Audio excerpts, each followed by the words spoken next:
It's another week. Boy, does time fly when you're having just too much fun. I love it. It's the week of the Bob Jeswald Show with Joanne Kogel, my co-host, and of course, can't do it without JoJo, I call her. And, you know, JoJo, how do you feel this week? I think you feel good. When this was recorded... It is 3 days till Christmas. Yeah.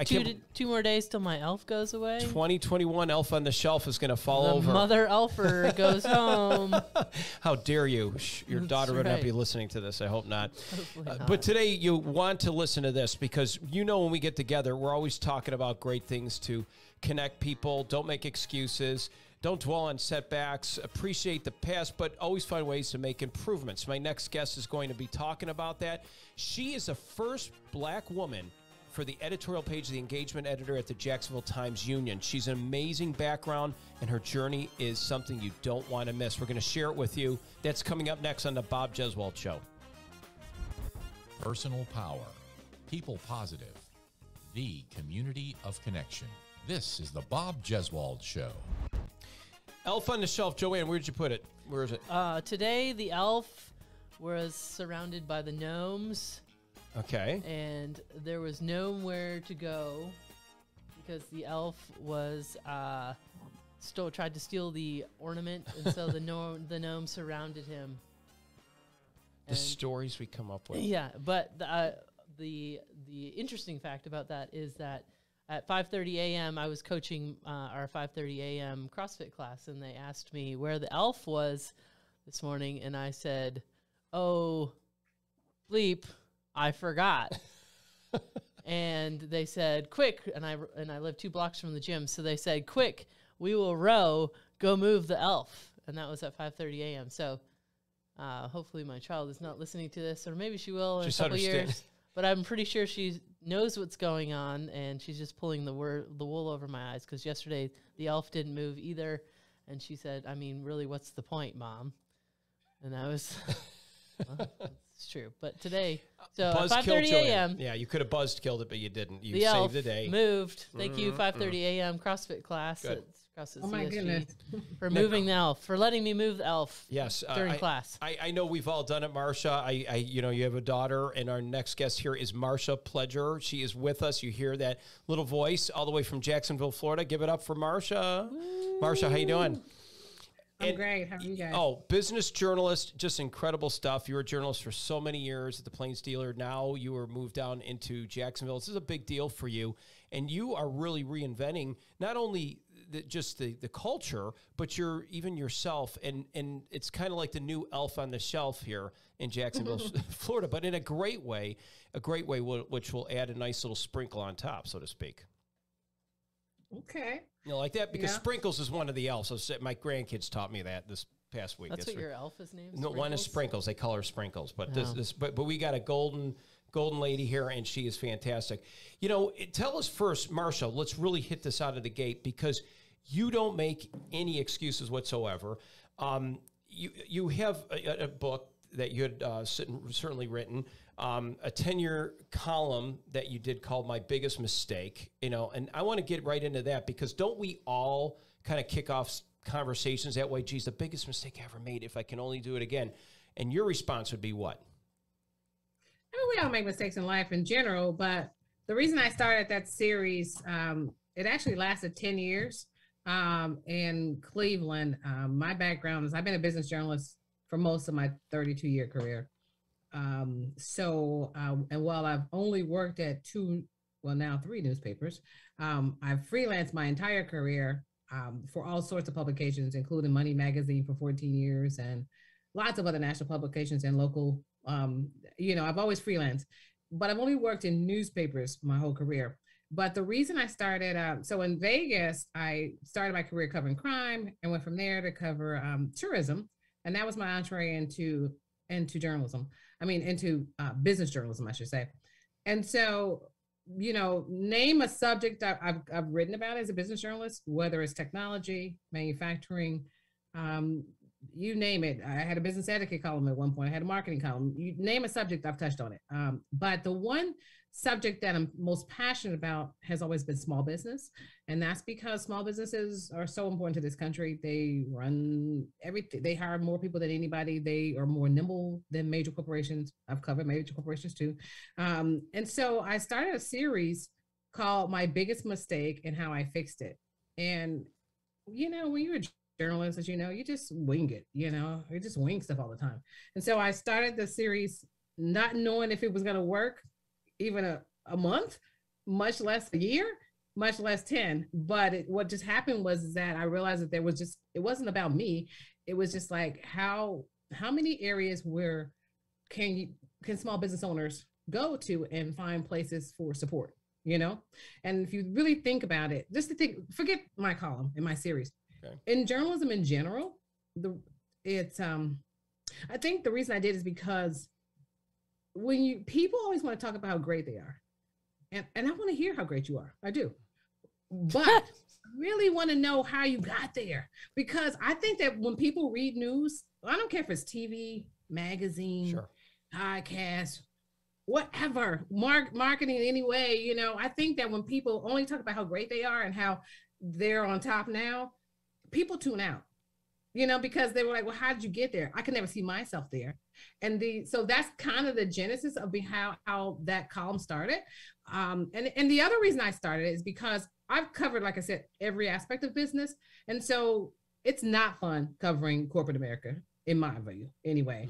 Mm-hmm. But at least when you cover a major corporation, they're public and they have stocks. They have analysts that you can follow them. You have a Bloomberg terminal, you know their numbers. Small business is a nightmare to cover. They can talk to you or they don't talk to you. It's up to them. Sure. And so I thought, what value can I bring? And they may embellish or not, or they might tell you to go to hell. You know what I'm saying? They don't have to talk to you. So, but they're so important to every community in the country. And that's kind of how the genesis of how it all started. Because, and this is the last thing I'll say, is that for the most part, if you're a business owner, you know, everybody's got ups and downs in all our personal lives and in work. But as a business owner, where do you turn for help? You know, there's always going to be women business groups. There's going to be EO organizations. There's Chamber of Commerce. There's going to be safe places. But outside of that, you know, and, you know, how you doing, Bob or Bill or whatever, or Mary, whatever? I'm great. And you could be dying, you know. You could be dying inside. The loan didn't go through, not enough customer, blah, blah, blah, you know. So that's kind of how it all started.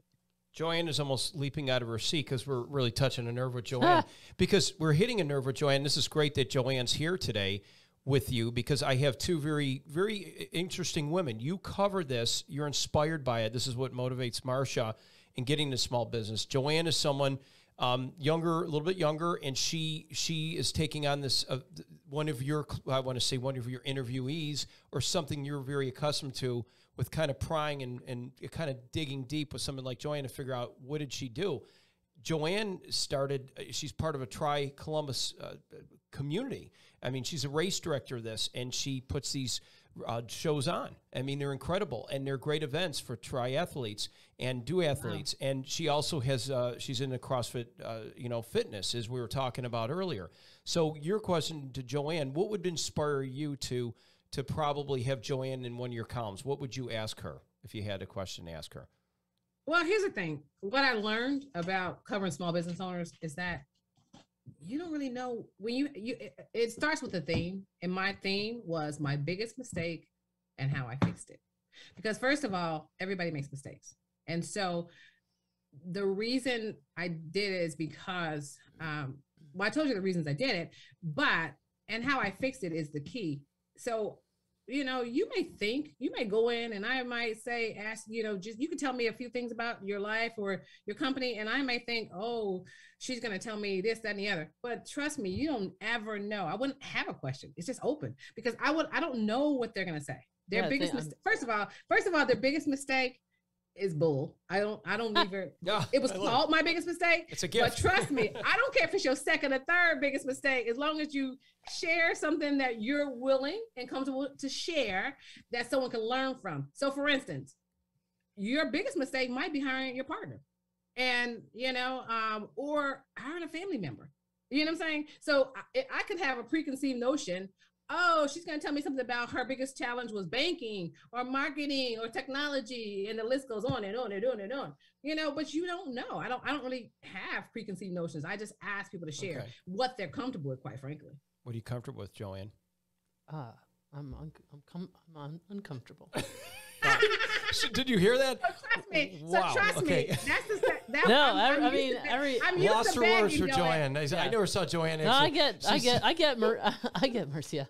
I mean, every business owner. I mean, you could, if Bob owned a business, Bob's biggest mistake would be something completely different than my business. Sure. My biggest mistake, or my biggest mistake as a gym owner would be like completely different than another gym owner's. So absolutely, I mean, and that's just it. And so that's like you could go for another 10 years if you want. Okay. And that's just what she just said it right. You know, it has nothing to do with the industry you're in.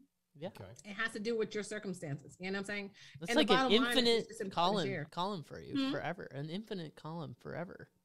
Well, that's why it ended up being 10 years. Yeah. It was not planned. We should Trust just me, keep going. When you start something from new, just like, I don't know how you guys started this, but I just started a new series myself here in Jacksonville called Rebound, because I'm just checking in with small business owners, wondering how they're doing navigating this pandemic. But the point is, I don't know if it's going to last a month. I don't know if it's going to last a year or a few months. You don't know how things are going to go. So trust me, I never, ever, ever, ever dreamed it would make 10 years, because the first month of trying to get people to participate in something called My Biggest Mistake was not fun. So life just happened. So you just wing it and go with it. I love it. I love it. So what would be the one thing that you would find as far as when you do these little, just any little thing, you get the unction of this, what goes through your mind? How did you just start this? Like you said, you just kind of tripped on it and then you start working it and you start asking questions. Where do you go from here? Where do you go tomorrow or the next day? Who are you going to talk to next? Is it just now referral or something, Marsha, you should really check this out. You should check that out. And, you know, or is it just fall in your lap, or are you searching? Are you? It's a nightmare. Yeah. So, yeah. I mean, how do you do that? I mean, and it's amazing. I mean, when I did that series, and I mean, that ended several years ago, and a book came out on it 10 years ago, you know, so it's been I've done a lot of things since then, but I've had lots of columns. But quite frankly, that's the one that's most near and dear to my heart, because it helps so many people. And that's what they say, you know, and I've had people who, let me put it like this, in a 10-year period of time, that's a long time to do one thing. Yes. That's a really long time, you know, any one thing. And you're still putting out news here and there, doing all that. It's just that was just my one thing. It was a weekly for 6 years. And then, you know, the paper is like, what else are you going to do? You know what I'm saying? I mean, I never stopped doing covering other news, you know? Sure. So as newsrooms shrunk, I had to pull back on that, because it's a lot of work trying to get people to participate in something called My Biggest Mistake, you know? Right. And so it became a bi-weekly for 4 years, but for 6 years, it was a weekly. But I guess my point is that in 10-year period of time, I never, ever, ever had more than 2 people reach out to me, 2 to 3 in a whole year. Nobody. No. So like you said, the small business person, they don't have the let's just say the structure, the bureaucratic, you know, kind of, you know, it's people still going My Biggest Mistake. Yeah, yeah. And Nobody wants to admit that, Bob. Yeah, they don't want to admit it. I know. I mean, it is hard to admit. It's a gift, but you say it's a gift, though. If you admit your mistake, you got people to admit that here's my mistake. These are things that I shouldn't have done with this partner. I'm hoping Joanne hired me to be her MC and kind of motivate her. Was that your biggest mistake, Joanne? That's my biggest mistake. But I love it, Joanne. So, I mean, I shouldn't feel bad. What did I learn from that? 4:30 in the morning, out in the cold. We are. You know, here we are, or real hot summers, or whatever it may be. You know, giving her weather briefings, but at the same gift time, that just keeps giving. That's right. You never look a gift horse in the mouth. That's either. But I appreciate it though. But it's true though. It's like you got to sit there. Really, that is hard. That's a very hard thing. That's quite an accomplishment, Marsha. I mean, it's so, and that brings you now as the editor. So now you're kind of overlooking everything. Do you still want to get your hands dirty and get into that arena, or do you like being? I'm in a total dip. Yeah, I'm doing something totally different. I've been a journalist, a reporter by choice for most of my career, for 30 years, and I left the newspaper industry 2 years ago in 2019. I took a buyout. And that was a beautiful year, 2019. Because when you're paid for a year and you're doing freelance and you're traveling like mad, and then of course, like everybody, COVID hits, and what the heck just happened to everybody? You know what I'm saying? So everything went awry for me, like most people in the country, you know. So I wasn't looking for a job, even though I probably should have been for sure. But life happened, and I ended up getting this opportunity. And it's so what I do now is I am an editor for the first time in my life. I'm the editor of, I'm in charge of the opinion section for the Florida Times-Union in Jacksonville. Jacksonville is the largest city in Florida, at least by landmass. So just about 1 million people. But we, yeah, the job is like any paper in America. I don't care if it's a, you know, whatever paper it is, you know, weekly, daily, whatever. You know, there's certain sections. You've got the sports section, you got the front news section, and blah, blah, blah. Well, opinions is totally different than anything I've ever done. Opinions means that that's the voice of the people. So the opinion section is, I'm basically in charge of that section, meaning guest columns. Maybe some of your guests might have just decided, you know, because they have this expertise, they would write a column about something, you know, or the average person in Jacksonville or any city, you know, they just might have an opinion, you know, and they write in letters to the editor. So I'm in charge of curating that. And then I'm also writing an editorial every week, which is, you know, you're basically a quick study every week because everything changes. Like this past week, I wrote something about the Port Authority at seaports, you know, and the week before, blood donors, the week before that, Jaguar fans, you know, like y'all are like Cleveland fans just, I'm blown away how you can be so loyal. But yeah, new coaches, new this, and 11 seasons you've had you've had 10 losing seasons out of the last 11. The point is you're a quick study every week, you know. I'm one of the people who, I mean, I end up being the one that's writing it. My name is not on that. It's the voice of the paper. So that's kind of my role as editorial editor, opinion editor. But one of the reasons they hired me is that they do want more diversity. And so that's a big challenge for me. I've only been on the job for 7-8 months, you know. But it's something to hang your hat on. Across the country. It's something to be real proud of. There's not many. How many women before you have done this role? Not to mention here you're the first and you're the first minority woman. No people of color, no women. That's incredible. Joanne is she's there's a win for Power the women. to the she. Yeah, that's right. Power to the she. And that's good. But something to be proud of. And it's more than just that. I mean, you worked very hard to get where you're at. I mean, Marcia, your journey even from Las Vegas and tourism to the Plains dealer to getting the buyout after 30 years to always reinventing yourself and really getting the pulse of people and getting into this opinions now, especially in a market, you know, like, you know, let's face it, Jacksonville, Florida, of all things. I mean, it seems like it's been done this way for so many years. Here you come in. How have you been received in these last 8 months? It's not fun. It's not easy. I am grateful that I finally got some help. I mean, the bottom line is I replaced someone who was at a newspaper for 38 years. I replaced someone who was in this position for 15 years. So he was, you know, you're replacing someone who's like a fixture in the community.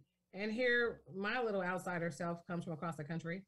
You know what I'm saying? So it's not easy by any stretch of the imagination. And it's quite frankly, I didn't understand exactly what I was walking into because I should have if I had an ounce of sense, but clearly I didn't.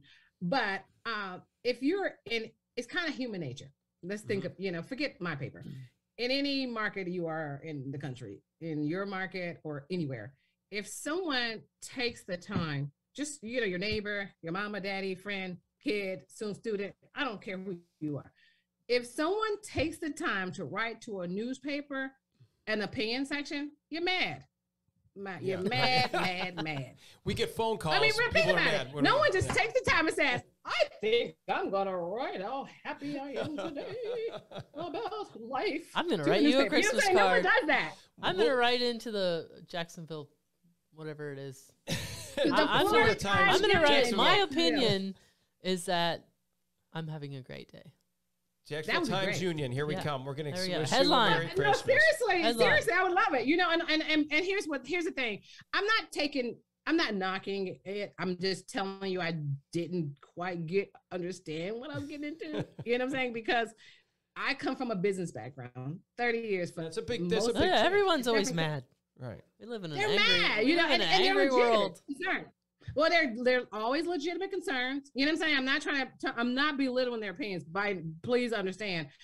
But it's like I'm mad about all the COVID people are, you know, or they're not wearing masks, or someone else is saying, you know what? Who says that there's enough science to even wearing a mask?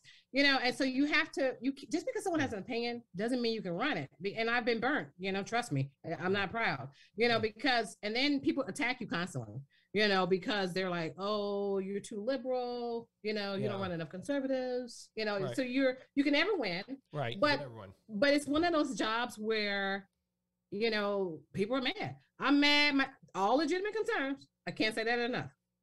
My trash hasn't been picked up for 3 weeks. What is this city doing? Meanwhile, they're giving millions to this development project on the waterfront. Then there's letters, about that development project. Why are they making us look like the laughingstock of America with this stupid statue they're paying all this for? There's the city council members who are doing whatever, and they're voting on things where they're members of charities. Don't shoot the messenger. And the list goes on and on and on and on and on. But the bottom line is 95%. They're mad. They're so freaking mad. They're just mad.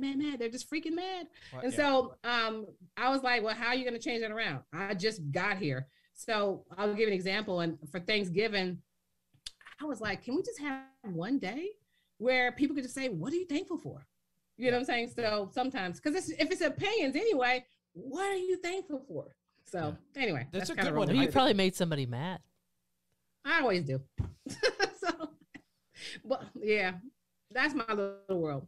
But even something simple, like you can have an idea, you guys know, just trying to putting together, talking to different people every week and being a quick study like I am, you know what I'm saying? And getting into their world. It's how do you find people? And people mean well, but just because you ask someone to do something, because I bother everybody. No one pays me attention, by the way. But I bother the Uber driver, the seafood dude at my local grocery store. I beg everybody to write me something, anything. Tell me how I don't know what it's like to be a parent of a little kid. I don't know anything. Give me an opinion on anything that's not, I'm mad. So even something as simple as my little idea for Thanksgiving was not easy. I'll give you an example though. It was refreshing. At the last minute, some people came through.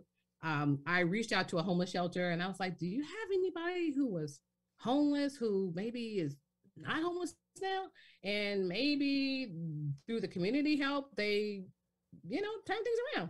And so, because I could write anything as a journalist, but that doesn't mean anything. But I want to hear from the real people. That's always been who I am. I want to hear from the people. And I was so happy when it was a woman who was a homemaker her whole life and had been abused a lot, and she just left another part of the country and came to Jacksonville homeless and spent one night in a car with her teenage son. And the point is, she was a vet.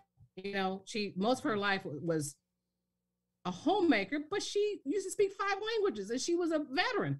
And how are you in this situation? And so to hear how people came through for her, from the veteran organizations to the homeless shelter and stuff, and how she was grateful, I was so excited. So I guess my point is, I'm just trying to find, that's kind of what I get off on, sharing voices that you normally wouldn't hear from. I like that. So sharing, all those stories that you had, that's a remarkable story too. You that's what a journalist does. I mean, you were like, especially, finding what this woman went through and who are the people that are helping her. You just ask a lot of questions, but you're also filled with so much knowledge too, Marsha. You bring in a breath of fresh air to the paper, I think, because of your background. Journalist, because you know how to ask questions, you know how to research, you know how to talk to people, and you know how to present and be fair, and you present all that and you put it all out there.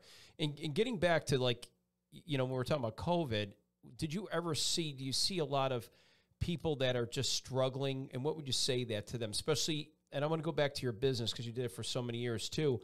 Somebody who's in the business world, they want to get started on their own, and they lost their job through COVID, let's say, because there's many people who lost it or were paid out, and of course with you that was before COVID, but during the COVID time, you hear a lot of me that. too. I lost mine too. Yeah. I didn't have a job for 2020.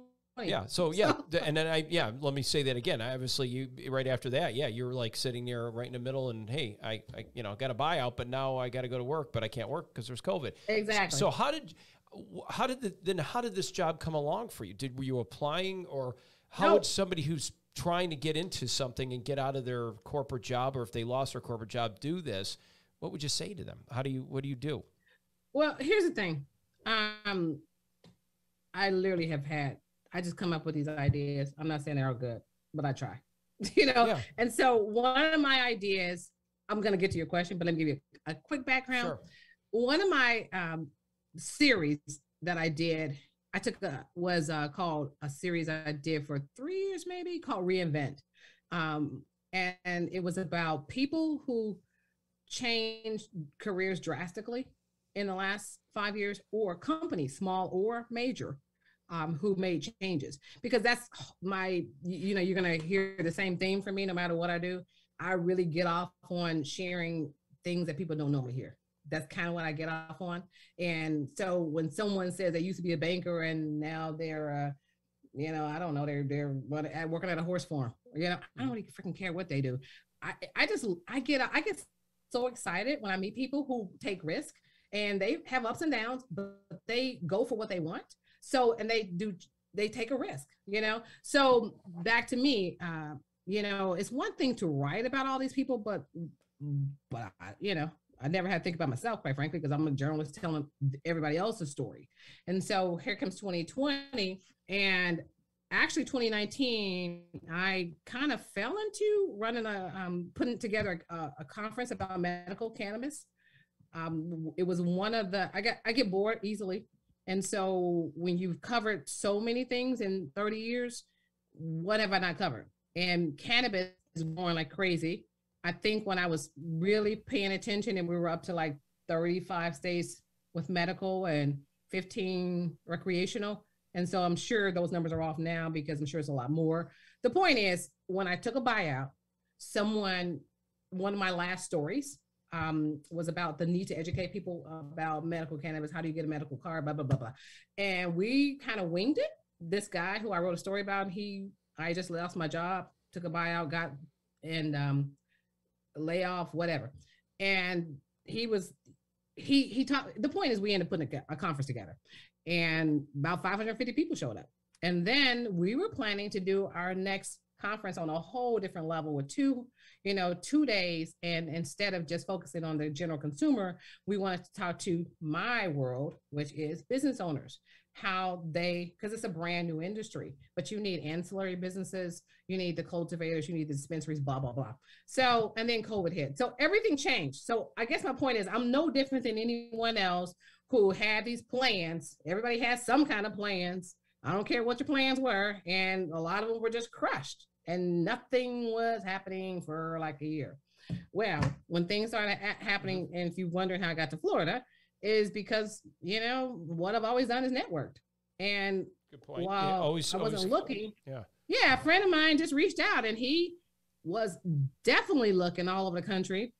And he had spent half his career in newspapers and half in academia. And, academia was paying more. So he went there. But because he put all his feelers out, one of those were Jacksonville. And they called him for, to see if he was interested in that job. And he was like, no, but you got to check out my girl. That's kind of how that's a little brief of how I wasn't looking. If I had an ounce of sense, I should have been looking, but I didn't. And so I was just kind of hoping that things would turn around. And like everybody else, no one expected COVID to be right now continuing. But networking is anyway, important. I'm really grateful. I made the move.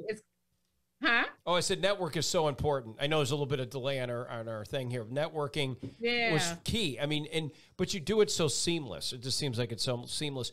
And the other thing is, you're so used to not being the person, having to talk. You always say, I'm the one who's behind the scenes kind of thing. I prefer to be behind the scenes, for sure. But you do so well, Joanne, doesn't she? Do so well. She does. Yeah. I think you could be doing this for a living. I think that the podcast is next for you. That's what I think. No, I'm gonna let you guys do that. You guys, that's your lane. You guys do a great job. So what stay in my lane? Yeah, but behind the scene. Joanne is somebody who is a business owner. What are some of if you had any struggles, and she's interviewing and you want to share with somebody else or try to pick something up? What have you learned along the way that could be something that would be in Marsha's column? How old is your business? Oh, What was that? Sorry. What's your business? Oh, I'm sorry, I didn't understand. No, well, I'm a gym owner, so I own. How long? Since 2016. Oh, nice. I decided to stop working for the man. But then, and then I have a race event, like I guess it's a race production company. And we've been in business since 2010, so 11 years. Wow. So that's awesome. Kind of my part-time thing, and then decided to buy a job there for a while. And now I have the business. So, yeah. So, what was your question? The question is, what's your struggle? I mean, Joanne is just so. I mean, you went through 2020. 2020 was tough.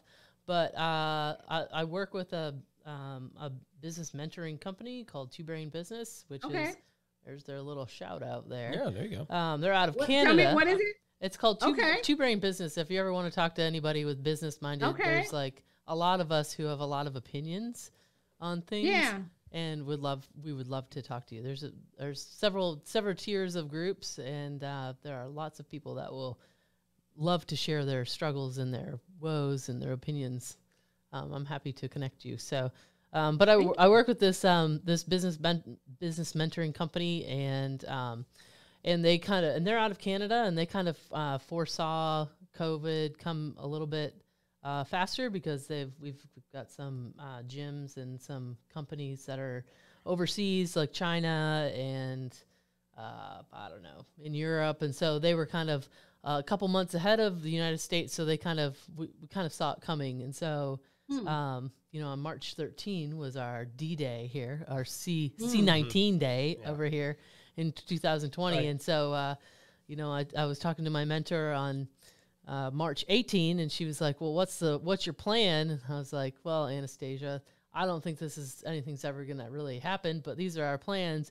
And I had plan A, B, C, D. And communicated it to my coaches, and A was worst. I mean, best case scenario. D was like, this is not good. And then I don't know, 5 o'clock on a Friday, this mask mandate or this shutdown mandate came out, and I was like, well, everyone, here we go, right. A to D. And so, right. I mean, we were very, very fortunate in the gym industry, which was hit pretty hard in the United States and Canada. We were very fortunate that we had a plan, and we were able to pivot our business within 24 hours. So, I mean, 5 Pivot in what way? We went solely online and pivoted everybody, rented out all of our equipment within 12 hours. We had a my God, that's awesome. We had a completely different business model within 12 hours. So it was, kudos to my coaches. They were really the ones that, actually did all the dirty work. I just pay the bills, and I'm kind of the weak link over there. So, I mean, you're very humble, quite frankly, and I love talking to people like you because you're so humble. But what I heard from you after interviewing more than 450 entrepreneurs when I did that series is something that you just take for granted, but you got some mad skills, and that it's huge that you, first of all, had the foresight to have a mentor. Yeah. People don't like to ask for help. Oh, I mean, 100%. If that is your biggest mistake in life, 100% you should have a mentor. I mean, I have 2. So, takes two to manage me. I'm telling you that takes 2 to manage me. This is a strategy. You're humble. You're humble. But I'm telling you, people don't reach out for, 2.5. Just in my little experience anyway, I don't see people who have the foresight and reach out for help because they see it as a sign of weakness as opposed to a sign of strength too often. And that is the best thing you could possibly do. I mean, I just got chills to hear that you said something like, you had an A, B, C, D plan. Well, most people don't even have a freaking A plan or an A plan at all, much less A to D, and be able to pivot in 12 hours. What the heck? Yeah. So that's I love stories like that, and people like you make me want to share those stories because let me just tell you, let me put it like this. I get rejected all the time. I always join the club. Join the club. I feel Oh my like God, I people feel like we're reject me sisters constantly. here. I'm loving it. You guys, I'm sitting back in a cut enjoying the mix, and I'm just sitting here listening to this. This is great. Bob's like, I'm never rejected. Everyone loves me. No, I'm get rejected all the time. ask I'm my wife. rejected all the time. My wife So, wait, rejects let me all the put on time. my She says, shirt. "Bob, get away Since from I'm on me." vacation mode, I don't know if you can see my shirt. Let me see. Stand up. It says grateful. Because anytime someone talks to me, I'm freaking grateful. Yes. Because most people don't want to talk Love to it. my ass. And so, I literally just got rejected again yesterday, right before headed on vacation, from a company that I'd heard about through the Small Business Development Center, and they're a big media company. And what I heard was, I didn't know anything about them. I just was, when you're new into a city, you just have a lot of calls with a lot of organizations trying to introduce yourself and meet people. I don't know crap. You know what I'm saying? So they mentioned this media company, and when I went online, I saw, wow, they got some major companies. I mean, they have sports teams, they got major insurance companies, they got major companies. So apparently they're no different than anybody else. When COVID hit, nobody's making videos, no one's doing any of that stuff. You know what I'm saying? So this is the story I've told. They rejected me yesterday, but I'm not giving up on them. But I'm good at begging, very good. But anyway, I don't have much time. Yeah. So anyway, but what I heard about them was that they were smart enough to pivot during COVID, and they took some of those skills. I don't know. I have never interviewed this company, but this is what they said. They, instead of doing the normal media, fun, great stuff to support a company, they pivoted during COVID, and they start filming funerals because people weren't able to travel. Wow. And so it was just one area, but diversification is huge.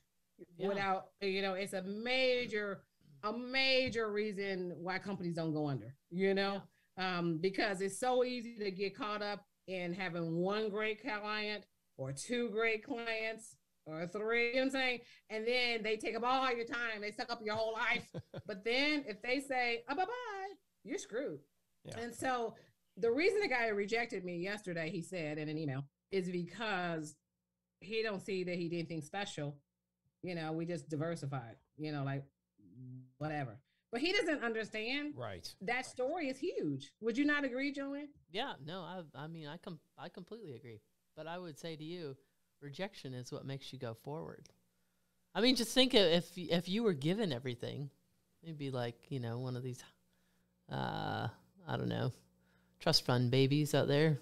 The majority of them, not all of them. If you were given everything all the time, then you wouldn't be very grateful. Then you wouldn't be grateful for what you got. Dadgummit. I could use a little less rejection. But I do think that you have to have more than you can't just have all your eggs in one basket. So, give me. Okay. I swear I'm gonna act right. I'm gonna shut up. As soon as y'all say shut up. No. As soon as y'all say hello, this is our podcast. No. This is what it's supposed to be. This is a conversation. If we're sitting here, y'all say that, I swear I'm gonna pipe down. We're sitting here having a conversation. I'm just saying. But now I'm curious. So how did you pivot so easily? With I know you had the foresight and the benefit of mentoring, but what did you do to go? Because there's still people like being when I think gym, not that I'm a worker outer and I'm embarrassed to tell you about all the weight I've gained, but I'm just saying that's a whole different world to be motivated to do it at home. So how did you do that? Well, we're a CrossFit facility, and so that's why, because everybody's just like, I'm gonna get this. I'm gonna get not everybody. Not everybody. It's a different mindset. Is what you're saying. Well, we're a boutique fitness center, so or fitness gym. So they're already there. They want to be there, and they were like, "How are you going to keep my workout going?" Yeah. Well, yeah. We sell coaching, so it's not just like a Globo gym where you go to Planet Fitness, and then Planet Fitness did do a pretty good job for about 2 or 3 weeks of, it's probably going to get me in trouble, of streaming their Zoom, but they were just giving away stuff for free. We have about between, I think at the time we, I don't know, maybe at the time we had 120 or 100 and maybe about 120 members. And then, Oh, wow. I mean, we just subdivided. I mean, plan A was like, you know, everything's going to be great and it's going to be fine. Plan B was, well, you know, we're just going to adjust the class times and the class, how many people can come to class. I mean, we're a big facility, so that's never really a huge problem for us. Plan C was like, well, we'll just do like a hybrid. And plan D was like, this is terrible and we are on shutdown. We're subdividing all of our members. I had 6 or 7 coaches at the time, and I had all of our members subdivided out to each one of our coaches. They had their contact information. Each one of my coaches followed up with them in the morning and then in the evening, and made sure that they all had equipment that they needed. Anybody that wanted to rent out equipment could come and pick up equipment. And then my poor coaches did. They continued to work because some of them, that was their livelihood. So I continued to pay them. And so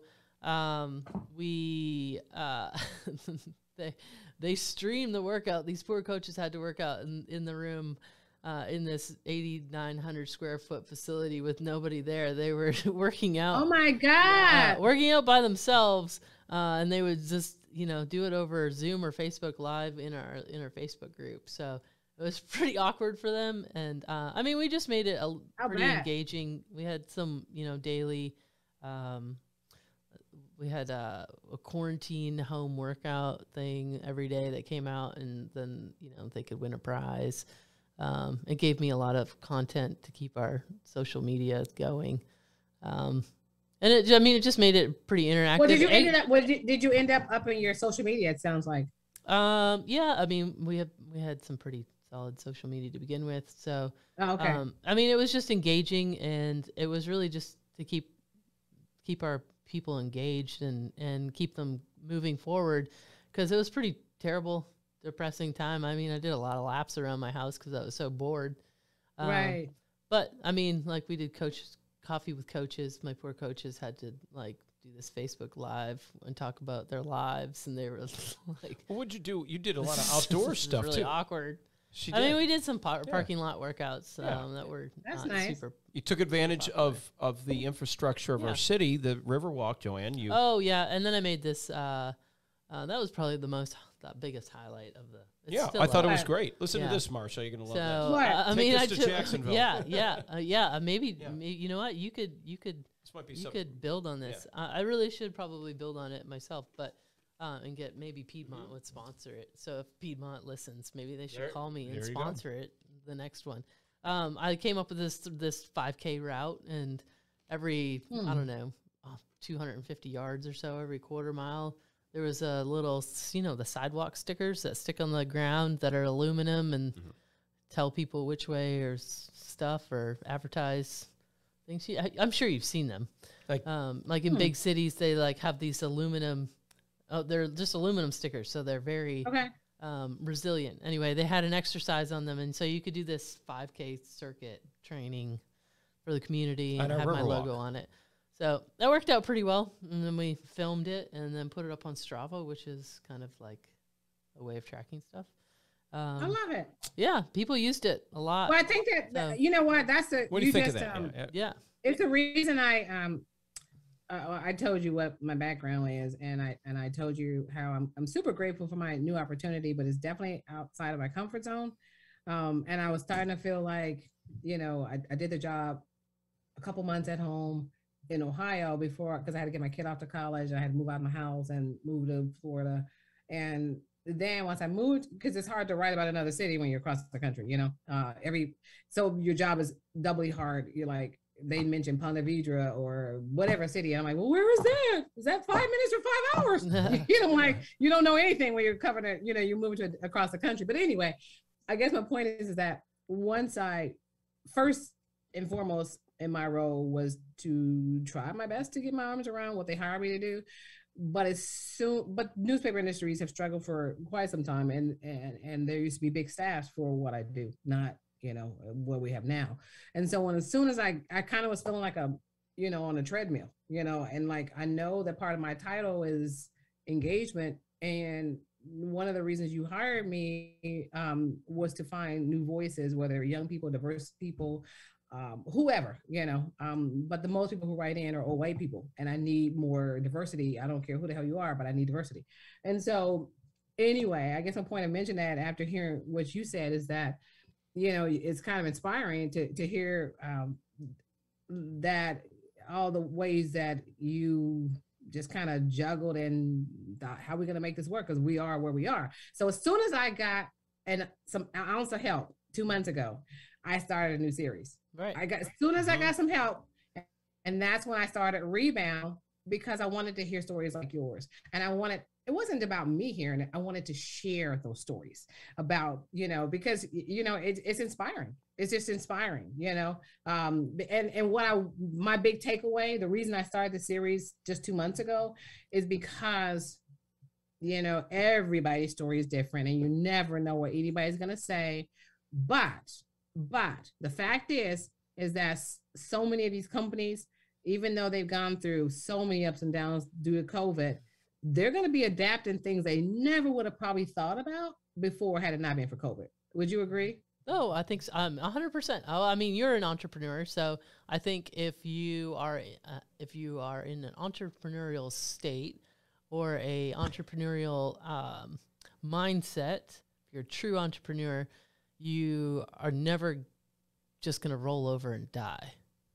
Right. Like that's just not your nature. It's in your nature if you're a true entrepreneur that you're going to make whatever work. It's not right. I mean, it's your livelihood. I mean, the gym's my that's livelihood. True. So that's like without it, it was not good. That's true. On that note, let me just say about one of the second one I did. The first one, I was winging it. Similar to how I started The Biggest Mistake and didn't even know if it's going to last a month, much less 10 years. When I started this 2 months ago, I didn't have a plan whatsoever. I had no name. I had no purpose, but I happened to be in Amelia Island, which is an hour away from here. And I was really looking, I wasn't even planning. I wasn't thinking about this job. I was looking, I found some man who is an artist and a photographer, and I was trying to buy his art until I found I couldn't afford none of his stuff. But anyway, so I was headed back home, and then I ran across this bookstore, and I just stopped in because I was hungry. And it was a bookstore bistro, and it said wine. Okay, you got my attention. So I roll in there, and I found it was so much more. And I didn't even plan on writing it or starting this series, but I started thinking about it. It's hard to be a small business entrepreneur. It's hard to own a bookstore in this day and age, period, when Amazon has more than 50% of the sales. Yeah. So for you to start a business 2 years before COVID, I'm real curious about how you're doing it. How are you doing it right before COVID? Bookstore? Right. When they're all well, some are folding up. Borders and Books. I don't see most of those are folded up. I think we may have. But this is this is even smaller. I'm not talking a major corporation like you're saying. You know what I'm saying? I'm talking a small business. You're going back to your niche. Yeah. So I wasn't planning on starting this series. I wasn't. It was just an idea in my head, but I pulled over and I just wanted something to eat. And being the nosy reporter that I am, it ended up being my first story, and I was winging it. And I was like, I literally wrote the first one saying I wasn't planning on doing this series, but they're not just a bookstore. They're a bistro. They got this great patio. They got this upstairs room upstairs. And because they're in an older community, and Florida got a lot of older folks, people wanted them to be successful, and they went over and they went beyond to serve customers, and people wanted them to succeed, and they supported them. The point is, that was the first one. I wasn't even planning on starting a series. The next one was intentional, of course, because now me and my big mouth, I said I'm going to start a series. So you kind of got to find the second one. Yeah, right. Sure. Another go. So the next one, I intentionally said I want a restaurant, right? Just because in my head, I didn't know what the restaurant was going to be, but in my head, I think that people can relate to not being able to go to their restaurants when COVID first hit, and what about those small business owners who had to close their doors, and many of them did close, so I reached out, I found this guy, Oh, I didn't. Oh, I know. I found it unintentionally too. I was just got to town and it was some media event and he had been hired as a caterer and we started talking. I was just hungry again. And that's kind of my thing, obviously. And so I just started talking to him and found out that he too was from Cleveland. What the heck? So I remembered him a few months later when I started the series. So I called him up and his background is like one of those chefs that kind of had that, I don't know. He spent like years as a Ritz-Carlton kind of dude. Chef, then the country club, and then overseas, that kind of guy, you know? Yeah. So as you know, it's a whole different thing and when you own your own business. You know what I'm saying? Because you don't have that background of the Ritz-Carltons or the country clubs of the world. So he was actually had to close 2 businesses, I found out, right before the pandemic hit and he was headed to North Carolina for another opportunity, and had already shipped his kitchen stuff. You know, all of his stuff. And then out the blue, the pandemic hits. And that means both of your restaurants just closed. And what just happened? I have nothing. But here's what fascinated me about him is that he was so vulnerable and humble. I love talking to people who are willing to share. He's just a person. You know, that just happened. I don't care if we have a job or you own a business. He got a 97-year-old father-in-law he taking care of. His daughter had moved into town. He had grandbabies. He's juggling like mad, you know? Right. He's just a regular person like everybody else. But on top of it, all of a sudden, you don't have no job. And both of you let the leases expire because of, you know, and you were planning to leave town and COVID hit. You don't have income coming in. So I was so impressed that he was willing to share. He said he had to get his church lady hustle on, and he was big on social media, and he basically sold meals from home. He was like, you know what? I realized I was making like 7-8 meals just for all these people in my house every day. So what's a few more? So I would go on Facebook, Twitter, whatever, and say, hey, who wants some lobster mac or who wants some whatever, $10, and for a family of 4, you know. And a year later, he had a business. I guess my point is that's kind of how I started my series. So I'm grateful when I hear these stories that people are willing to share the back end, because he just celebrated a year in business and he's got it's called, it's a chicken and waffle kind of, you know, champagne bar kind of place. So a year in business, if you just roll up this place, you think, oh, this man's got it all planned, figured out. He didn't know what he was going to do a year ago. You know, people only see the success. They always only see that part, right? But they don't know what you've been through, you know? And so I remember when I turned in the story, my editor was like, this is great, Marcia, but you do realize that you're not supposed to be selling meals like that for 8 months at home. Do he have a license for that? You know, no, we're not trying to get nobody in trouble, you know? Geez. And so I reached out to him and he was like, it's all on my social media. I'm good. So I'm so grateful. I guess my point is that back to my grateful. There you go. I'm grateful when people are willing to share. I love it. But so that's interesting. From Amelia Island, you know, you find another person who's selling wine. Hopefully they hit a liquor license. Did you ask them that when you're over there? You wouldn't spoil that one, would you? Then you go over here, this guy, you call him on Facebook. But I didn't even realize that. But I mean, the whole thing is I would have never have thought about that. I mean, those are 2 great business stories that people, it's not all gloom and doom. It's not despair. I mean, from Joanne Kogel's business, from, you know, A to D plans, having 2 mentors, to this guy. Did he have a mentor? It just seemed like he was just a chef at a big Ritz-Carlton. I'm telling you, I know Joanne thinks I'm just blowing smoke, but I'm telling you what to be able to have in my little humble experience. I don't see people who are willing to ask for help often. And that's how they make more. We're all going to make mistakes. Everybody makes mistakes. It's unavoidable. You know, the only reason I did that series for so long was because you're still going to make your own mistakes. But the whole premise was that if you could not make certain mistakes because you read about someone else, you're still going to make your own mistakes. You know, that's the whole point, is to why make the same mistakes if you don't have to? You know what I'm saying? Right. But I can't even tell you how many people, because of their pride, wouldn't ask for help. And I'll give you an example. I'll never forget this one. There was a guy who I interviewed many years ago, and he didn't have the most normal background. He had been to jail, alcoholic. He had some challenges. Mm-hmm. So he had this car detailing business when he got out of prison. And because of his challenges and his background, in his case, he didn't want people to know that he didn't know stuff. So he was paying people under the table, and everything that could he made. Everybody makes mistakes, but he made an excessive amount of mistakes. So here's the thing: I was so interested in him because, first of all, he was willing to share, but he, despite all his many mistakes, he somehow, I love people who got that hustle on, and he was able to talk a car dealership into letting him detail all the cars, right? Unfortunately, I'm trying to remember, this is like many years ago, sure, but he basically messed that up too, because he parked the cars on the streets instead of inside of his gate, and they were all towed. Oh no. Oh God, that is terrible. So these are one of my 450 stories. You know what I'm saying? That's memorable. So they towed all the cars. Yeah. So how do you tell your customers, a car dealership, that all your stuff is gone? And so, of course, when you make a mistake, the first thing you want to do is to fix it without letting the client know that you messed up so badly. Right. But that's not so easy, because guess what? The cars are not yours. So you can't just go and pick them up and pay all the money. You know what I'm saying? You gotta tell the client you messed up.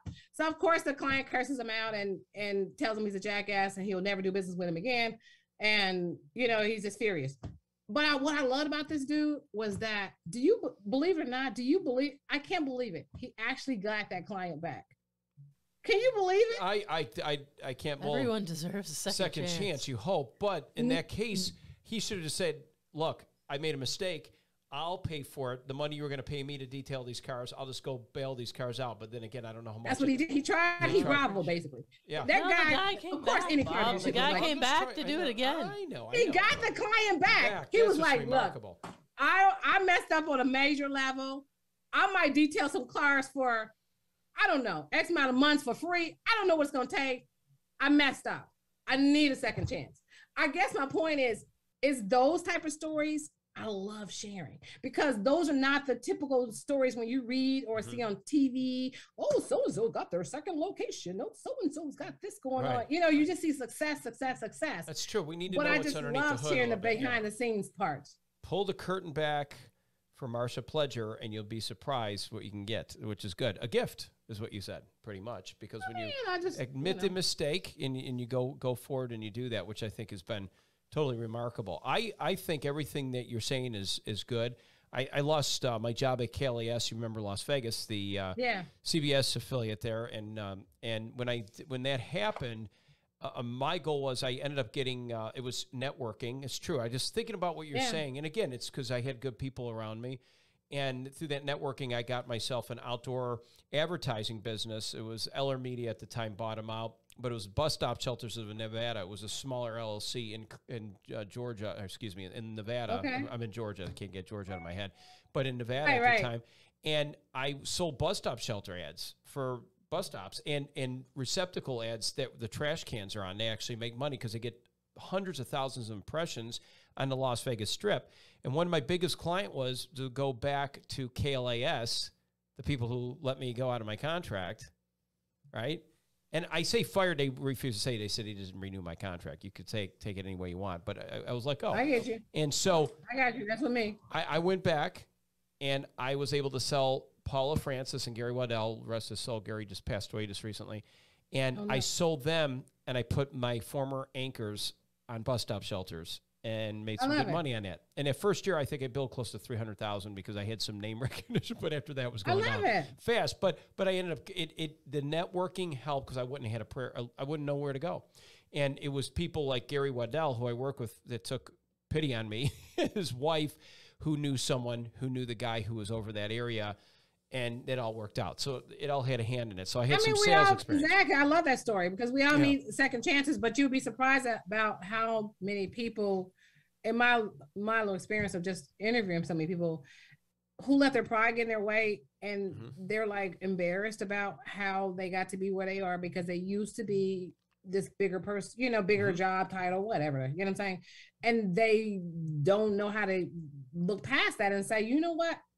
That's just a damn job. Yeah. You know what I'm saying? But I got all these relationships, and my skill set, Right. So where am I going to take this to the next level? I'm going to use those relationships. Forget that stupid job, And this is what I got going on now. and this may be temporary, but for now, I gotta reach back and say, hey, this is what happened. Can you help me out? I got this, right? Yeah, and I love those stories. So thanks for sharing that. No, that's really good. If we were to wrap it all up in a nice little bow again, I mean, with your background and the great things you have done, there's so much on Marsha. Anybody who's out there, just look Marsha Pledger up. She's a pledger of information, I was want to say, and she'll be glad to help you with that. But what I was saying is, if there's any way that you could just kind of wrap everything up, what would you say for people listening right now? One last time. Let's admit your mistake. Take it from there. I just believe that I literally just wrote a column in my new role of being an editorial writer because of early deadlines in the newspaper industry, and because I'm finally taking a vacation after 7 months. This coming week, starting today, is my vacation. I had to write 3 editorials in a week, but the point is I didn't get to write the new Rebound series because I didn't have time to chase down a business owner to convince them to talk to me. So I instead decided, well, what can I do and just write a column? Because I kind of, just because you're off, as you guys know, you got to still produce. And so I just wrote a column called Second Chances. Just reminding people, it's running on, this first week in the year, the first Sunday, next Sunday of the year, whatever, of 2022. And I just wrote about second chances because I think that I don't really care who you are or what you do in life. It's never, we all could use a reminder about the importance of second chances. And so in that column, I kind of started out like, whether your goal is, everybody says, oh, I'm going to get more fit at the beginning of the year, or whether you want a richer mind, or maybe you want to save more money, blah, blah, blah. I don't know what your goal is. So I started out kind of with that. And then I thought, forget Marsha Pledger. Let me check in, because that's more my comfort zone, is to check in with other people. And so I checked in with a few people. And one was a workforce development person. And I had no idea. I met her. She was one of the first people I met 6 months ago when I moved to Jacksonville. I didn't know that the woman I knew she was in higher ed, but I had no idea she started as a mechanical engineer and had all kinds of other jobs in between, including being fired and being dislocated worker, so she could relate. So now she started her own company. The point is, I asked her, what's her thought on second chances? And she said that she basically said that people just need to get over fear. Yeah, get over. Yeah, I'm with you. I mean, it's something. I think we all go through that. Even now, I've been in the industry of doing weather for 33 years. This podcast is probably one of those areas where I'm just delving into something, I'm not going to say it's out of my comfort zone, because it's not, because I enjoy doing this. This is something that I like. But it's something different. So get over it and just try it. Get over it, try it. And there's other things too. I've been doing weather I mentor people, I bring them up, and I like to keep doing that, but I want to keep doing it in a sense where there's a point where I'm on top and I can do it for many people and I can sit back. But when I'm off, I want to be off. I'm at that age in my life, 9 to 5. I get you. Yeah. You get to that point where Bob's old. Yeah. I'm getting old, for God's sake. How can that be? But being old doesn't mean a bad thing either, because you bring a wealth of experience, and then you can parlay that into something else. I mean, working for Joanne, let people know, is great, because that's my outlet. It's another job, part of my contract, but it's great because I get out to stuff. I like being surrounded by people who are athletes. It's been part of my life. It always has been. When I was in Vegas doing triathlons and just participating in different events like that, running, biking, hiking, whatever it might be. But just being with those people energizes you, and it's great to be on that side to help energize them and make them feel good when they cross the finish line.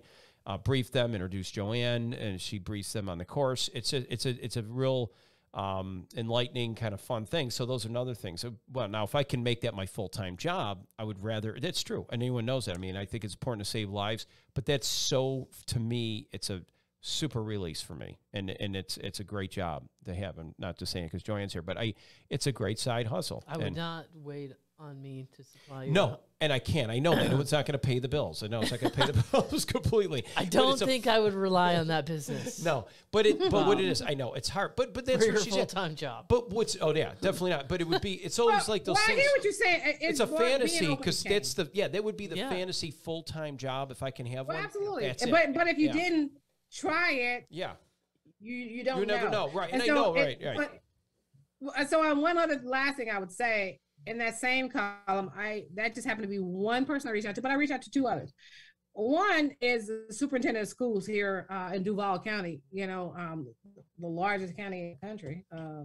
Anyway, Duval, she's a superintendent, deputy superintendent. And I just asked her, I was like, you got any something you want to add to my series about second chances, my column? And because whether you're in kindergarten or first grade or in college, I just think it's important to remind people that it's just a grade. It's just cool. You know what I'm saying? Right. It's not the end of the world. You got a second chance. Then I reached out to a former inmate who is 62 now, but he made a mistake at 17. He robbed a liquor store a drugstore, I'm sorry, with some other people who were older.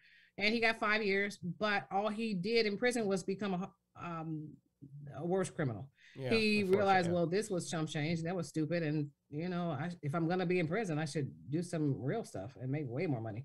And so he came out worse at 21 and came up back. This is back in the day. And so he came up with some device. I don't know. He came up with something that involved American Express travel. It was a financial crime. Sure. Next thing you know it, he was hit with, I can't even imagine a judge saying you got between 15 and 75 years. 15 and 75 years old, you're 21 years old, because he was sentenced as an adult at 17. And so I asked him, the reason I reached out to him was because you see, I get off on talking to all walks of life. And that's when he came up a different person. And he said that, he was ready to change at that point. He actually got a master's in while he was in prison by the time he was 30. So, and he was released at 40. But as you know, when you're released at 40, no one expects anything out of you. Right. I guess my point is that I loved his comment in that he said, most people, I'm going to mess up his quote, but it has something to do with how most people are in prison with their mind. They will never step foot in a jail, but they might as well be, because they won't take chances. They won't try to fail. They won't try things and worry about. So many people just worry about failure that they won't take a chance. That's so, so if you had to sum me up, is that I really enjoy inspiring others through sharing people's stories who, I don't care what the story is, I just love inspiring people by sharing stories about change and reinventing and, making mistakes and fixing it, setbacks and comebacks. Don't be a prisoner of your own device, so to speak, in your own mind. So that's a great way to sum this up today. I want to thank Marsha, Joanne Kogel, as always. Thank you guys for inviting me. And the editorial page and engagement editor at the Jacksonville Times Union. Jacksonville.com. Jacksonville.com. Go there. Write her something nice. Write her something nice in the opinions. Now that she's out of business, let's give her an opinion that she can really count on. Give her some loves. Give her a little sugar. Sweeten it up a little bit going into this end of the year. As we approach 2022, you're going to hear great things coming up with Marsha Pledger. She's the editor, their editorial page. They're an engagement editor at the Jacksonville Times Union, and all about the opinions too. Marsha, you're a breath of fresh air. Thanks for sharing that. I love what you guys are doing. Keep doing what you're doing.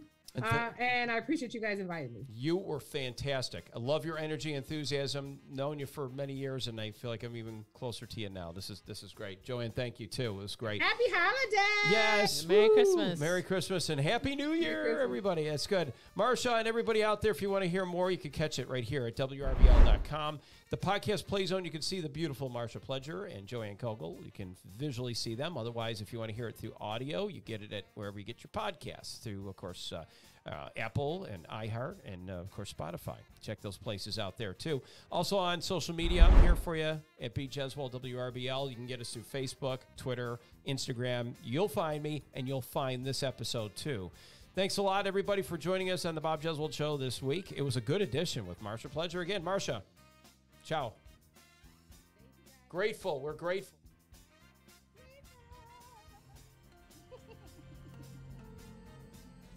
Take care.